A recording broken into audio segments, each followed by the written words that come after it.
सो आपका केस मैंने देखा, तो आपका एक तो पीरियड के टाइम पे पेन हो रहा है विच इज़ क्वाइट नॉर्मल, बहुत से लोगों को होता है। लेकिन जिनको ज़्यादा पेन होता है उनको किसी तरह की यूट्रस या तो उसके आजू बाजू में ट्यूब में सूजन या तो एंडोमेट्रियोसिस की शिकायत होने का चांसेस रहता है, या तो कुछ एडेशंस होने का चांसेस रहता है।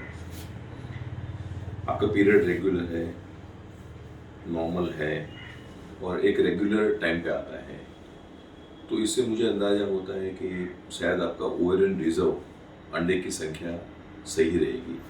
हालांकि वो चेकअप करने के बाद मालूम पड़ता है, लेकिन मैं एक एजम्पशन करता हूँ। मेन बात जो मुझे चिंता दे रही है वो ये है कि आपको टीबी की बीमारी हुई है, पेट के टीबी की बीमारी। अभी जब पेट का टीबी किसी को भी होता है तो वो सिर्फ पेट तक लिमिट नहीं रहता है, वो कहाँ भी इफेक्ट कर सकता है। और जब खास करके जब पेट का टीबी होता है तो यूट्रस और ओवरी और फैलोपियन ट्यूब को तो टच करता ही करता है, वो इफेक्ट होता ही होता है, बराबर है। तो जब ट्यूब को इफेक्ट होता है तो ट्यूब ब्लॉक होने का चांसेस है, ट्यूब अनहेल्दी हो जाने का चांसेस रहता है। और फैलोपियन ट्यूब हेल्दी भी होनी चाहिए और खुला भी होना चाहिए, पेटेंट भी होना चाहिए। फैलोपियन ट्यूब सिर्फ खुला होने से कुछ होता नहीं है, क्योंकि वो पानी की पाइपलाइन नहीं है कि पानी की पाइपलाइन खोली और पानी जाएगा। उसमें जान होनी चाहिए, उसमें से अंडे निकलते हैं, फर्टिलाइजेशन होता है, स्पर्म जाता है, तो सबको न्यूट्रिशन वो प्रोवाइड करता है। तो इसके लिए फैलोपियन ट्यूब हेल्दी होना जरूरी है और खुला होना जरूरी है। जो चैलेंजेस आ सकता है ट्यूबरकुलोसिस की वजह से, अगर ट्यूबरकुलोसिस का इन्फेक्शन ओवरी पे लगा तो ओवरी की अंडे की क्वालिटी खराब हो सकती है, रिजर्व आपका कम हो सकता है।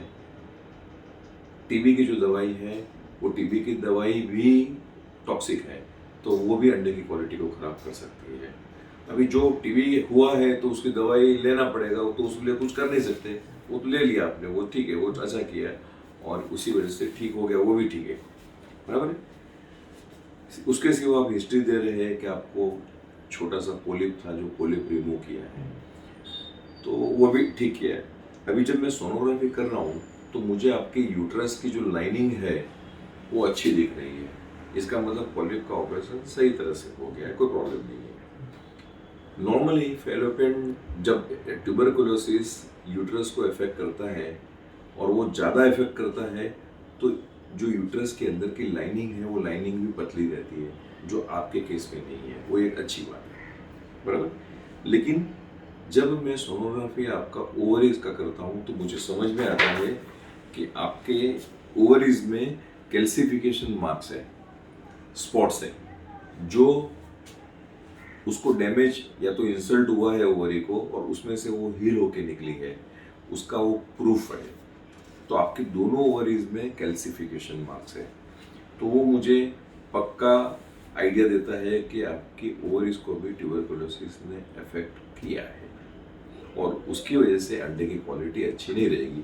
क्वांटिटी इतनी ज़्यादा कम नहीं हुई है, चिंता की बात नहीं है जो सोनोग्राफी में मुझे दिख रहा है। So I am not worried about the quantity, लेकिन I am definitely worried about the quality of the eggs, बराबर है। अभी आपके दूसरे जो रिपोर्ट्स किए हैं जिसमें AMH 2.91 है, डिसेंट। आपका एंटर फॉलिकल काउंट मैंने देखा है 11-12, डिस थोड़ा सा कम बोल सकते हैं लेकिन फिर भी वर्केबल है। आपका FSH लेवल है वो 4.97 है और LH 8.24 है, वो नॉर्मल रेंज में है, बराबर। आपका विटामिन डी डेफिशिएंसी है तो विटामिन डी का सप्लीमेंटेशन आपको लेना पड़ेगा। अभी उसके सिवाय जब आपका HSG का जो रिपोर्ट है वो सबसे बड़ा डाउट मेरे को क्रिएट करता है। तो मैंने जब आपका HSG का स्टैटिक रिपोर्ट देखा, उसमें रिपोर्ट किया गया है कि सब कुछ ठीक है, नॉर्मल है, बराबर। आपको बताया गया था कि सब कुछ चीज़ें नॉर्मल है, लेकिन मुझे रिपोर्ट देख के समझ में आया कि राइट साइड में कुछ तो प्रॉब्लम है। इसीलिए मैंने AI का हेल्प लेके एक रिपोर्ट जनरेट किया, आपको करके दिया है आपको।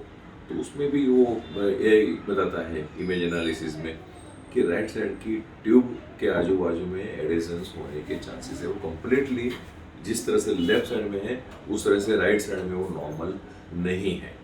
बराबर, जो मेरा एजम्पशन है उसके साथ में कोइंसाइड करता है।